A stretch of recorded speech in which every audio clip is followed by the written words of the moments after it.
राजा और मुन्ना नाम के दो दोस्त अपनी मोटरसाइकिल पर अपने घर की ओर जा रहे होते हैं। दोनों बहुत खुश होते हैं क्योंकि बहुत समय बाद उन दोनों को घर जल्दी जाने का मौका मिला था। मुन्ना, आज तो अपने बॉस का मूड बहुत ही अच्छा था। कितने खुश थे वो। सही कह रहे हो राजा। तभी तो देखो, हमें पूरे 3 घंटे पहले छुट्टी दे दी है, नहीं तो रोज रात काली होती थी। तभी राजा, जो कि बाइक चला रहा होता है, जोर से ब्रेक मारता है। बाइक एक शोर के साथ रुक जाती है। फिर राजा और मुन्ना बाइक रोककर खड़े हो जाते हैं। तभी वहाँ बहुत सारे पुलिस वाले आ जाते हैं। उन सब के हाथों में हथियार होता है। ये देख राजा और मुन्ना घबरा जाते हैं। राजा, मुझे लगता है शहर में कोई आतंकवादी घुस आया है। हमें यहाँ से निकलना चाहिए। कह तो सही रहा है, लेकिन निकलेगा कहाँ से? यहाँ तो चारों तरफ जाम लग गया है। चलो मुन्ना, चलकर देखते हैं क्या माजरा है। नहीं नहीं, मैं नहीं जाने का कहीं। तुम्हें जाना है तो जाओ। फिर राजा आगे बढ़ जाता है और मुन्ना वहीं रह जाता है। राजा आगे जाकर देखता है, एक ऊंची बिल्डिंग पर एक रोबोट खड़ा होता है। वो बहुत ही बड़ा होता है, जिसका आधा शरीर रोबोट का और आधा शरीर चुड़ैल का होता है। ये देख राजा घबरा जाता है और बोलता है, ये क्या बला है भाई? चुड़ैल रोबोट या रोबोट चुड़ैल? तभी वहाँ मुन्ना भी आ जाता है। वो भी उस चुड़ैल रोबोट को देखकर हैरान रह जाता है। उधर पुलिस वाले उस चुड़ैल रोबोट पर लगातार गोलियां चलाते रहते हैं, पर उस चुड़ैल पर गोलियों का कोई असर नहीं होता, बल्कि वो हंसते हुए कहती है, चले जाओ यहाँ से, नहीं तो मैं किसी को भी जिंदा नहीं छोड़ूंगी। चले जाओ और मुझे गुस्सा मत दिलाओ। लेकिन पुलिस वाले चुड़ैल की कोई बात नहीं सुनते और उस पर गोलियां चलाते रहते हैं। ये देख चुड़ैल को गुस्सा आ जाता है और वो पुलिस वालों के पास जाकर उन्हें मारना शुरू कर देती है। मैं कह रही थी ना कि ये खिलौने मत चलाओ, लेकिन मेरी बात नहीं सुनी तुम लोगों ने। अब मरो सारे के सारे। चुड़ैल के ऐसा कहते ही वहाँ खड़ी भीड़ वहाँ से भागना शुरू कर देती है। चारों तरफ से बचाओ बचाओ की आवाजें आने लगती है। ये देख चुड़ैल हंसने लगती है और बोलती है, तुम लोग मुझे मारना चाहते थे और अब अपनी जिंदगी बचाने के लिए भाग रहे हो। मजा आ गया। भागो, कहाँ तक भागोगे? एक न एक दिन सब मरोगे। तभी चुड़ैल वहाँ पड़ी हुई बंदूकें उठाकर खाने लगती है।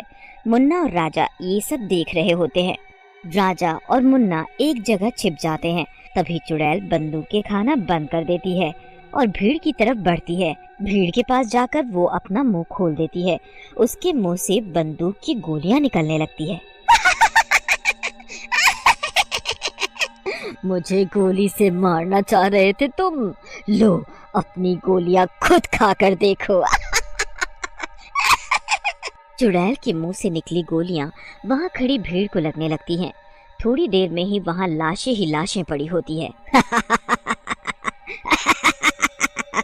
आज के लिए बस इतना काफी है, मैं फिर आऊंगी।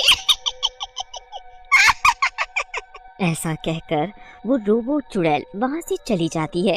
राजा और मुन्ना ये सब अपनी आंखों से देखकर बहुत दुखी होते हैं। ये क्या बला थी मुन्ना? इसने तो पूरे शहर में मौत बांट दी, इतने लोगों को मार डाला। सही कह रहे हो राजा, इतनी लाशें तो मैंने कभी नहीं देखी। ऐसा लगता है हमारा शहर मुर्दों का शहर बन गया है। उधर रोबोट चुड़ैल की खबर चारों तरफ फैल जाती है।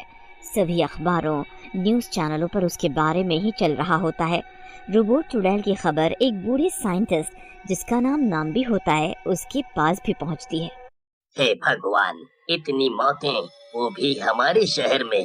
हो ना हो, ये रोबोट चुड़ैल वही है।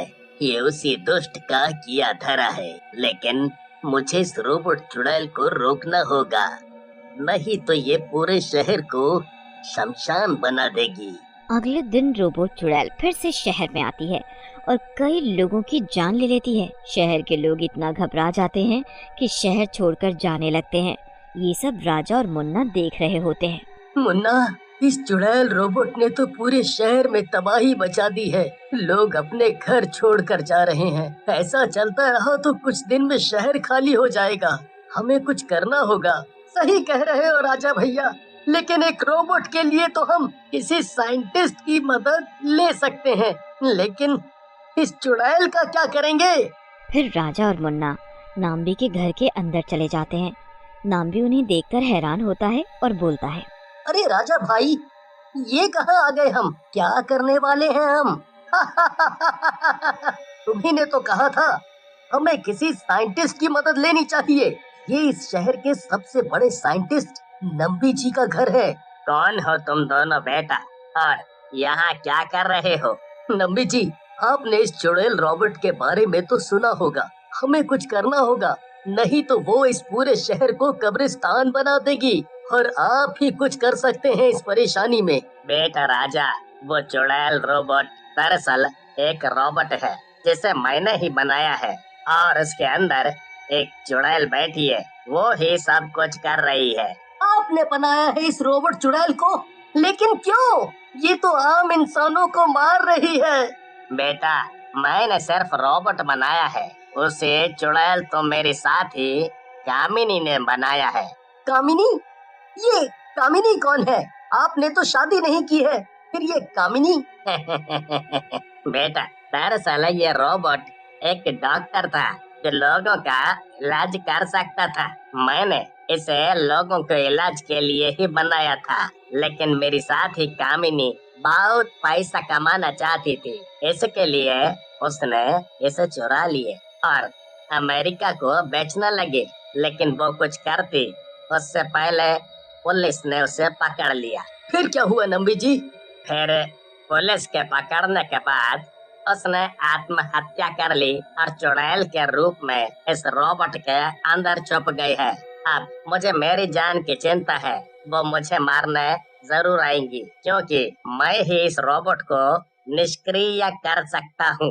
उसी रात नाम्बी, राजा और मुन्ना चुड़ैल रोबोट से लड़ने की योजना बना रहे होते हैं कि तभी वहाँ चुड़ैल रोबोट आ जाती है।